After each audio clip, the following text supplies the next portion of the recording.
Between 1969 and 1979, an American satellite called Vela 6911 saw the light signature of a nuclear explosion 41 times. 41 for 41. Every one of them turned out to be a real atmospheric nuclear test, Chinese or French, and every one of them was eventually confirmed. That instrument had never been wrong. Then, at 53 minutes past midnight, Greenwich time on the 22nd of September, 1979, it saw the pattern for the 42nd time. Over the Southern Ocean, near the Prince Edward Islands, in a stretch of water so empty that the nearest permanent human beings were in Antarctica. Nobody had announced a test. Nobody has admitted to one since. Within a year, a White House scientific panel had concluded the signal was probably not a nuclear explosion, and the CIA, the Defense Intelligence Agency, and the Naval Research Laboratory all disagreed, some of them furiously. 47 years later, parts of that file are still classified. In the next half hour, what the instrument actually recorded, the specific piece of evidence the White House panel was never shown, the two men who came close to naming a country, and why the number 41 for 41 is the most uncomfortable statistic in this entire story. Start with what makes a bomb look different from everything else in the sky. In 1963, the Limited Test Ban Treaty banned nuclear tests in the atmosphere, underwater, and in space, which created an immediate problem. A treaty you cannot enforce is a press release. So the United States built a way to watch the whole planet at once. The Vela program put satellites in high orbit carrying sensors tuned to the specific physical fingerprints a bomb leaves behind. And the most distinctive fingerprint is a thing called the double flash. Here is why it happens. Because the physics is what the entire argument rests on. When a nuclear device detonates in the atmosphere, it does not simply produce a burst of light. It produces a very short, very intense spike, a millisecond of light off the surface of the early fireball. Then something counterintuitive. The fireball expands so fast that it drives a shockwave ahead of itself, and that shockwave becomes opaque. For a few milliseconds, the fireball is wrapped in its own compressed air, and from the outside, it dims. Then the shockwave outruns the fireball and becomes transparent again, and the fireball, now enormous, blazes back out, brighter than before. Flash, dip, flash. The instrument built to catch it was called a bangmeter, and the name is a joke. Pang is a cannabis preparation, and the engineers were making a crack about whether you'd have to be high to believe it would work. It worked. Vela 6911 launched in May 1969 and, over the next 5 years, recorded that signature 41 times.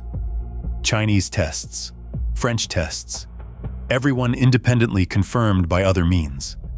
That is the track record you have to hold in your head, because it is why what happened next caused a decade of argument inside the United States government. But hold two other facts alongside it, because they matter enormously later. By September 1979, Vela 6911 was 10 years old and running well past its designed lifespan. And one of its instruments, the sensor built to detect the electromagnetic pulse of a nuclear detonation, an entirely independent line of evidence, had already failed. It was dead. So on the night in question, the satellite was working with fewer ways to check itself than it had been designed to have. It did, however, still have two bangmeters, two separate optical sensors, watching the same sky. Remember that. It becomes the hinge of the whole case. 53 minutes past midnight, GMT. Both bangmeters recorded it. Flash, dip, flash, the shape they had seen 41 times before. The Vela optical sensors were not cameras. They could not image anything. They measured light intensity over time. So the satellite could tell Washington that something with the light curve of a low-yield nuclear detonation had happened somewhere in its enormous field of view. The estimate from the shape of that curve, roughly 2 to 3 kilotons. Small, tactical scale. Not a strategic weapon, a demonstration, or a test of something compact. Later analysis would place it near the Prince Edward Islands, in the far southern ocean between South Africa and Antarctica. Now consider what landed on the desk of the Carter administration. An instrument with a perfect record had just reported that somebody had detonated a nuclear weapon in the atmosphere, in secret, in violation of the treaty that instrument existed to enforce. And look at the calendar it landed on. SALT II, the Strategic Arms Limitation Treaty, the centerpiece of Carter's foreign policy, had been signed 3 months earlier and was sitting in front of a hostile Senate unratified. Non-proliferation was not just a policy for this administration, it was its identity, and Carter was 14 months from a re-election campaign he intended to run on it. South Africa was already a diplomatic problem under mounting pressure over apartheid, and the relationship with Israel was, as always, handled with care. Now drop a secret nuclear test into the middle of that, and understand that the question, was it a bomb, was inseparable from the question, whose. Carter wrote about it in his diary that same day. The entry is short, and it is remarkable for how quickly he had narrowed it. There had been an indication of a nuclear explosion in the region of South Africa, he wrote. And then he named the possibilities. Either South Africa, Israel using a ship at sea, or nothing. On day 1, the President of the United States had a suspect list of 2 countries and 1 escape hatch. The next 10 months were an argument about which of the 3 it was. The task went to Frank Press, Carter's science advisor and head of the Office of Science and Technology Policy. Press convened an independent panel of scientists and engineers from outside the government, chaired by an MIT physicist named Jack Ruina. Richard Garwin, one of the most formidable weapons physicists alive, a man who had worked on the design of the first hydrogen bomb, sat on it. These were not lightweights, and this was not a whitewash committee. Understand that, because the criticism that follows is sharper if you take the panel seriously. Their question was narrow and correct. Could that light curve have been produced by something that was not a bomb? Because a bangmeter does not see an explosion. It sees light. Light arriving, dipping, and flaring in a particular rhythm. If anything else in the universe could produce that rhythm, then the signal was not proof. It was a candidate. And the panel found a mechanism? Their proposal was that a micrometeoroid, a grain of space debris, had struck Vela 6911 itself. The impact would have knocked small particles off the satellite's own structure, and those particles, tumbling in sunlight, could have thrown reflected light into the optical sensors in a pattern that mimicked a detonation. Not a bomb over the ocean, a speck of dust hitting the camera, and they had a piece of evidence for it. The satellite's 2 bangmeters had not recorded identical curves. There was a discrepancy between them, a difference in the shape of the second pulse. A real explosion, thousands of kilometers away, should look the same to 2 sensors bolted to the same spacecraft. Debris tumbling right next to the sensors would not. In July 1980, the panel reported that the signal was probably not from a nuclear explosion. Probably. Not certainly. Not conclusively. Probably, and that single word has been carrying the weight of this case for 4.5 decades. Now here is what makes the finding so contested, and it isn't the physics of micrometeoroids. It is that the panel's own evidence cuts both ways. Yes, the two sensors differed on the second pulse. But the first pulse, the millisecond spike, the hardest part of the signature to fake, was consistent between both sensors, and it matched the first pulses of previously confirmed nuclear tests. More than that, the Vela satellites, over their operational lives, had picked up a few hundred unexplained optical signals. Analysts had a name for them. They called them zoo events, flashes that looked like something and turned out to be nothing. The September 22nd signal did not resemble the zoo events. It resembled the bombs. So the panel's position required believing that a sensor with a 41 for 41 record produced, in the single most politically consequential case of its life, a false positive that looked like a real detonation and not like any of the hundreds of false positives it had produced before. That is not impossible. Instruments do fail. But it is a lot to swallow, and the people who had spent their careers reading these signals did not swallow it. This is the part of the story that almost never gets told, and it is where the file stops being a mystery and becomes an argument. While the Ruina panel was sitting, the United States Navy was doing its own work. At the Pacific Missile Range Facility at Kekaha on Kauai, there was a hydrophone array, underwater microphones listening to the ocean. Sound travels extraordinary distances through seawater. An impulsive event in the Southern Ocean can be heard, days later and half a world away, by an array in Hawaii. The Naval Research Laboratory pulled the tapes. And what they found was not ambiguous in the way everything else in this case is ambiguous. They identified an acoustic signal arriving by a direct path from the vicinity of the Prince Edward Islands. They also identified the same event arriving later by longer routes. Sound that had bounced off the Scotia Ridge in the Antarctic and off the Antarctic ice shelf and come back around. Multiple paths, consistent geometry, all of them triangulating on the same point in the ocean. And the timing matched the Vela flash to within minutes. NRL's assessment was that the intensity was consistent with a small nuclear explosion on, or just beneath, the surface of the sea. Think about what that means. An optical sensor in space and an acoustic array in Hawaii. Two completely independent physical systems measuring two completely different phenomena, pointing at the same spot in the ocean at the same moment.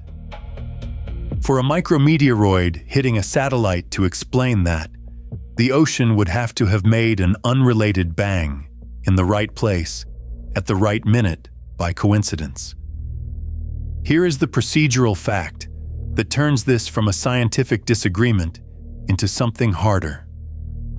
That hydroacoustic analysis was not available to the CIA, and it was not available to the Ruina panel when it reached its conclusion. The panel that told the White House, probably not, was working without the strongest corroborating evidence in the file. By the spring of 1980, Defense Intelligence Agency analysts considered the question closed in the other direction.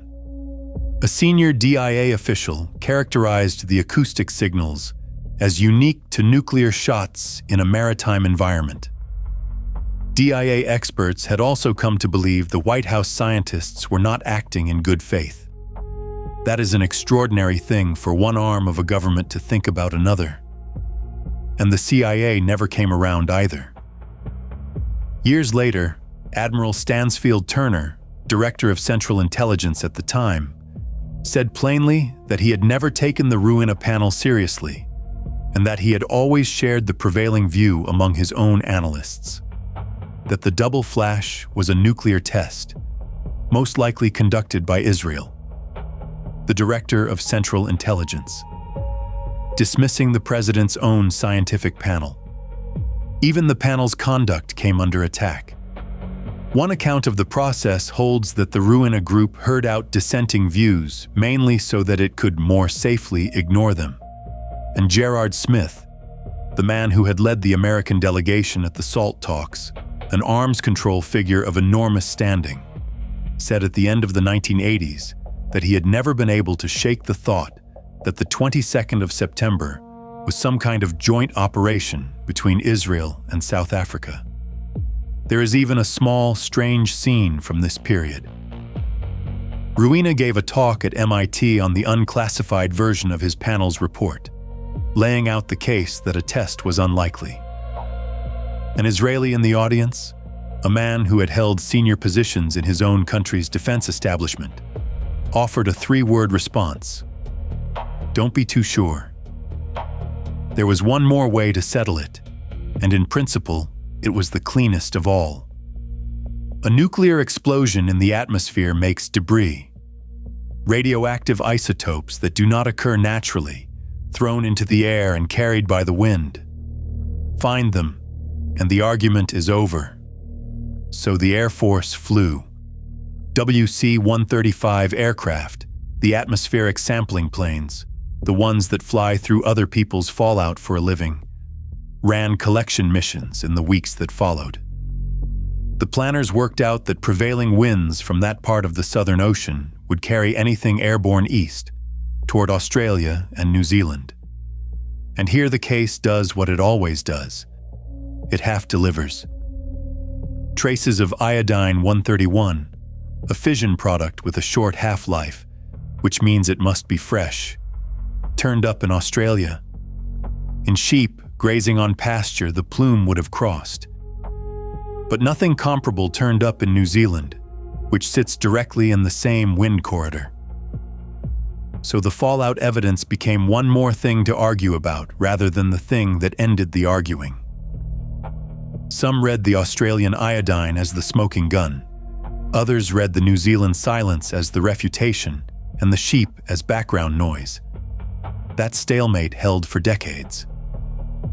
Then, in 2017 and 2018, two researchers, Lars Erik de Geer, a Swedish radionuclide specialist, and Christopher Wright, an Australian physicist, published a pair of papers in the journal Science and Global Security, going back through everything: the optical signature, the hydroacoustics, and the atmospheric sampling records. Their conclusion was that the signals had a common cause, and that the common cause was a nuclear explosion. They argued that the near simultaneity of the optical and hydroacoustic detections would be an extraordinary coincidence otherwise.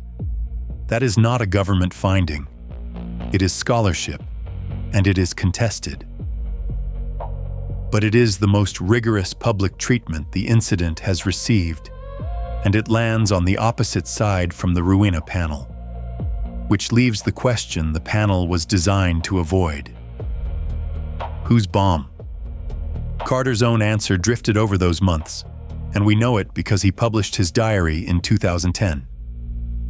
In September 1979, he had three options: South Africa, Israel with a ship at sea, or nothing. By February 1980, while the Ruina panel was still deliberating, he wrote that there was a growing belief among American scientists that the Israelis had in fact conducted a nuclear test in the ocean near the southern end of Africa. The president, in private, was down to one country. Now watch what happened to the other suspect over the following 15 years, because it is the strangest turn in this file. South Africa gave up its nuclear weapons. In 1993, President F.W. de Klerk stood up and admitted what had been denied for decades. The apartheid government had built 6 complete nuclear devices, with a 7th in production, and had dismantled all of them before handing power to a democratic government. That has essentially never happened. A state that built the bomb admitted it, took the weapons apart, and opened its books. You would expect that to close the Vela file permanently. It didn't. The disclosure made no mention of the 22nd of September 1979, and no mention of Israeli cooperation in the program. Then, in April 1997, it nearly cracked open. The Israeli newspaper Haaretz quoted Aziz Pahad, South Africa's deputy foreign minister in Mandela's government, apparently confirming that the double flash had indeed been a South African test. The American embassy in Pretoria confirmed that Pahad had made a statement, and then it evaporated. Pahad's press secretary clarified that the minister had only said there was a strong rumor that a test had taken place, and that it ought to be investigated. Not a confirmation. A repetition of something people had been saying for 18 years. Whether that was a genuine misunderstanding or a retraction under pressure is one of the many things in this story that cannot be settled from the outside. There is one more voice, and it needs handling carefully. In 1994, Commodore Dieter Gerhardt, former commander of the South African naval base at Simonstown, told a South African newspaper that the flash had been a joint Israeli-South African operation, codenamed Operation Phoenix. That is the most specific claim anyone has ever made about this event. It is also the least reliable. Gerhardt was, by the time he said it, a convicted spy. He had been working for Soviet military intelligence throughout his career in the South African Navy. He stated plainly that he had not been involved in planning or carrying out any such operation and had no first-hand knowledge of it. He said he had learned of it unofficially. He also said no South African naval vessels took part.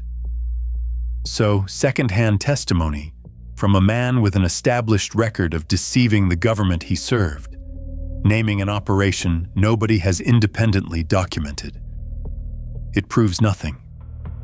It is in the file anyway, because everything is in this file, and nothing in it is decisive. So where does 47 years of this leave us? With a number. 41 times, that instrument saw a double flash, and 41 times it was a nuclear explosion. The 42nd time, the official position of the United States government became, probably not. That is the whole case in one sentence, and it cuts in two directions at once. If the flash was a bomb, then a country conducted a secret atmospheric nuclear test in 1979 in violation of a treaty and successfully denied it for the rest of the century, while the United States, which knew, decided that the cost of saying so out loud was higher than the cost of a carefully qualified word in a scientific report. If the flash was not a bomb, then the most reliable nuclear detection system of the Cold War manufactured a perfect false positive, one that did not resemble any of the hundreds of false positives it had produced before, and that happened to coincide, to within minutes, with an unrelated acoustic event in the correct patch of ocean. Neither of those is a comfortable thing to believe. And notice that the convenient answer and the reassuring answer were the same answer. A confirmed test in September 1979 would have gone straight into a Senate already hostile to SALT II, into the United Nations, and into every private conversation Washington was having with two governments it needed. Probably not. Cost nothing. That does not prove the panel was wrong. Richard Garwin was on it, and Richard Garwin was not in the business of telling presidents what they wanted to hear. But it does explain why the argument never ended, and why the men who ran American intelligence at the time went to their graves not believing it. There is one detail left, and it is the one I would leave you with. Analysts had that term for the flashes that turned out to be nothing. Zoo events. Some of the Vela file remains classified today. Not the 1963 treaty, not the satellite's design, not the panel's public report. Those are all out. Something else. Something in the corroboration, in the intelligence assessments, in the parts of the record that would tell you which way the government's internal judgment actually fell. 47 years is a long time to keep a secret about a flash of light that officially never happened. The record does not close. It waits. And on the 22nd of September, 1979, at 53 minutes past midnight, an instrument that had never once been wrong looked down at an empty stretch of the Southern Ocean and reported a bomb.